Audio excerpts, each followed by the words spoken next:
Ako, ang advice ko sa kanya is this. Sabi ko, Mr. President, ang advice ko sa'yo, tumakbo ka muna ng mayor. Dahil kung ayaw ni Basting tumakbo, kailangan mo ang Davao. Pakita mo na you're leading that. Kasi yung Nograles, sinisira siya ng mga Nograles, mga walang utang na loob. Pakitapos siyang bigyan ng posisyon, pakitapos siyang hindi ginantihan ng ginagawa sa kanyang paglapastangan nung nabubuhay pa yung ama. Yun, niyayari siya ng gusto. Sabi ko, tumakbo ka mayor. And then, sa 2028, mag-resign ka, tumakbo kang vice president ng anak mo. Pag Duterte, maniwala ka, lahat ng mga kaalyado mo na bumaliktad lahat, babalik sa iyo yan bago magkaroon ng halalam. Bakit? Kasi sigurado kayong panalo. Napakalakas niyong mag-ama. Walang makakatalo sa inyo. Kahit ano pang gawin. If you notice, hindi ba nag-alyansa lahat? Nag-alyansa lahat ng mga partido Lahat ng partido ng mga dati niyang kakampihan. Ang kalaban, magiging kalaban, PDP laban. Pero when he ran for the presidency, wala siyang kakampi. Walang gobernador, walang mayor, except for one, Governor Amante.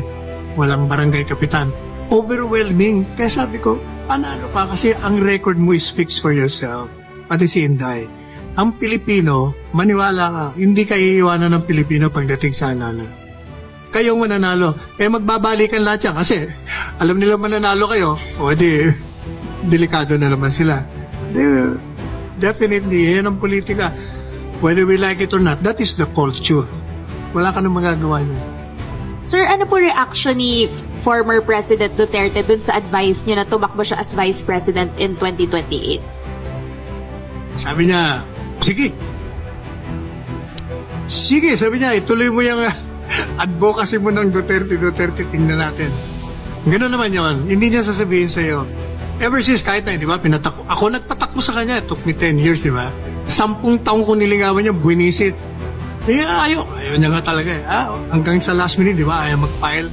Gumawa na naman ako ng paraan hanggang finally, napa-oo ko. Ganyan na ang mga Duterte. Hindi mo malalaman kung ano ang gagawin nila. Sir, accurate to say at least na the former president is at least considering. Accurate yun, sir. Fair to say that one? Hindi. Not considering.